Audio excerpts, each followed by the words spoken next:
Welcome, friends. Welcome back to the kitchen. Today we're going to tackle something we don't look at very often, and that is a breakfast item.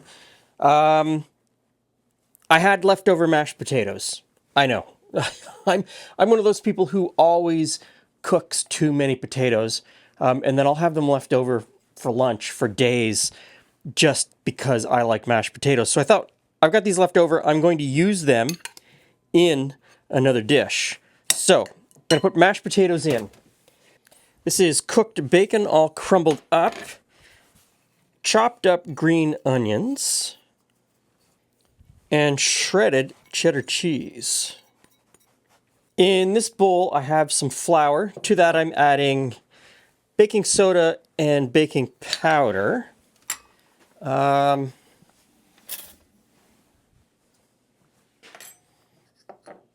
Some black pepper and some salt.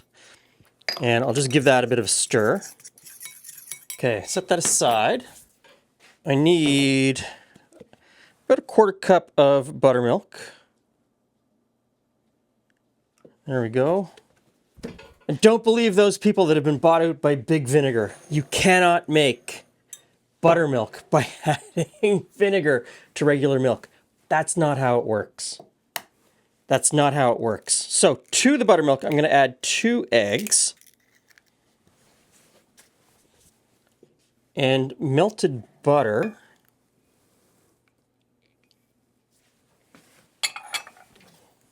We'll whisk that together. Okay, so we're going to mix this together as best you can. It's going to be tough. Potato and the cheese don't really mix together in any sort of fluid way.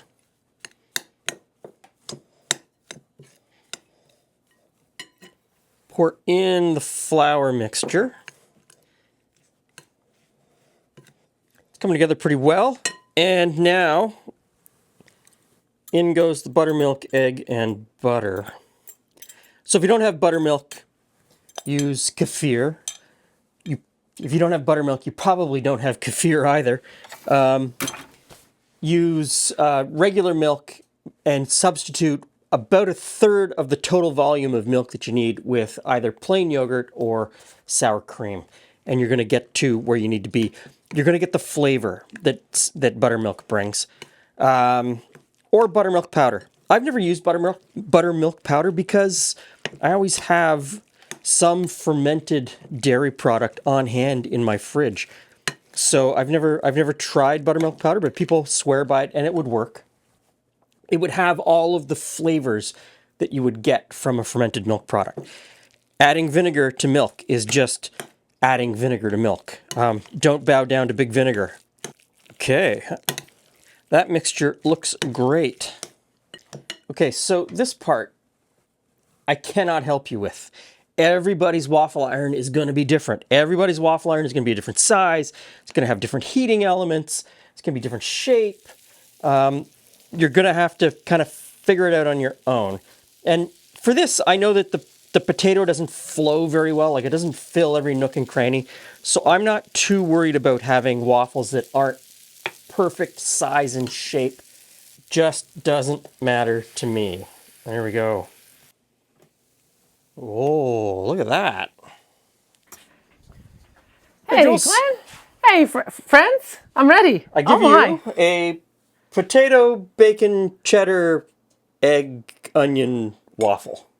There's probably a better name. But at all the frou-frou restaurants, they list every ingredient in everything at this point. In the title? Yes. Okay. Breakfast waffle. Is it a breakfast waffle? We'll just call it a breakfast waffle. Or is it a supper waffle? Oh, it could be a supper waffle. I don't know. We're waffling. Uh-huh. I mean, leftover roast beef with gravy on top of this? Or leftover chicken and gravy? So actually, I really like it. That's really good. Not that I should be surprised, but there's something about the crunchiness of the outside and the outside. Creaminess inside. Without it being greasy. So, this is a winner. This is the kind of thing where you could have it with leftovers, other leftovers, or you make it on a weekend when you've got a bit of time, even though it didn't take that much time. And then you pop those in the fridge, and every morning you stick one in the toaster oven.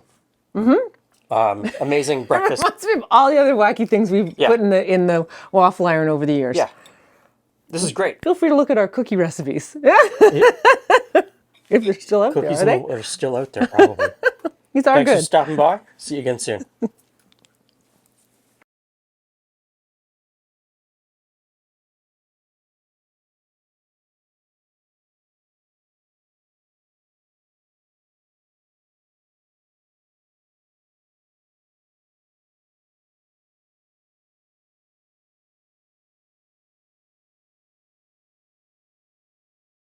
Thank you, everyone, for making it to the end of the video and for hanging on to watch this next bit. As in past years, in 2026, I will again be raising money for Hope Air. Hope Air is a charity here in Canada that connects people in need of medical care or medical treatments with transportation to get from where they live to where the treatment is available. In Canada, healthcare is universal. Healthcare is freely given to anyone who steps up and says, I need treatment or I need care. The problem exists in the way, the sheer size of Canada's geography and the way our population is distributed.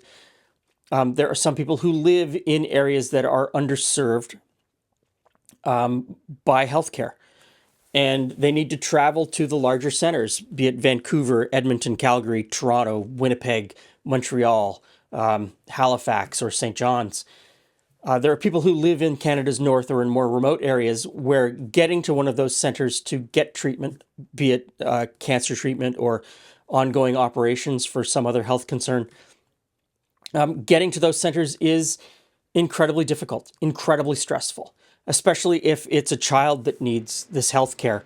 There are places in Canada where you could be driving 10 or 12 hours to access the treatments that you need. There are places in Canada where there is no road access. You may live in a town that is fly-in only. So what Hope Air does is utilize private pilots like myself who volunteer their time to fly to some of these locations, pick up people, and bring them to the treatment that they need. Or at least bring them to a larger center where they can get on a commercial flight, again, provided by Hope Air, to the city where the treatment is available.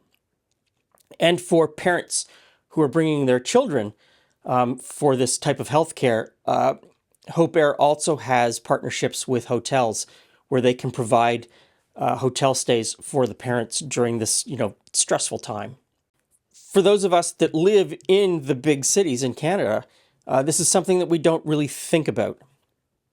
But there was a time where Julie and I lived in Northern Ontario, and we lived in towns and villages where, it was 3 hours just to drive to get to a grocery store, let alone drive somewhere where complex medical care could be given. And we were very cognizant of that when we lived there. I'm in the incredibly fortunate position that I can make a change, that you can help make a change. Last year, my viewers, you, donated $40,000 to Hope Air. That's an incredible amount of money. That really changed lives. That helped a lot of people. And I'm so thankful to you that you would open up and do that. It's absolutely incredible.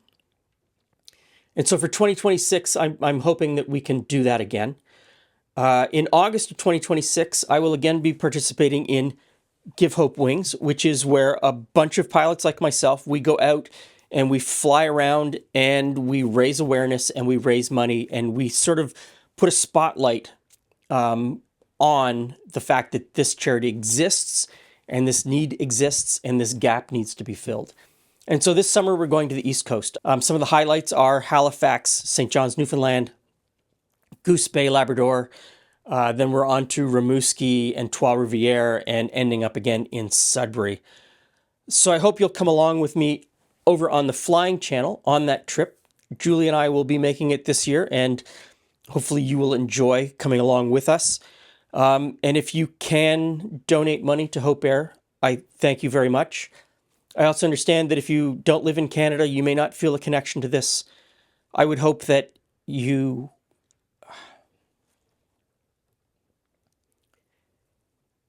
I would hope that you could find something in your community that you could help out with. I think that we really need to be a community of people that help each other. It's the only way through this, is to help each other and to give of our time to those that need it. So I thank you very much. So I will put all the links for Hope Air and everything they do in the description box below. Please check them out. And I thank you in advance for however you can help.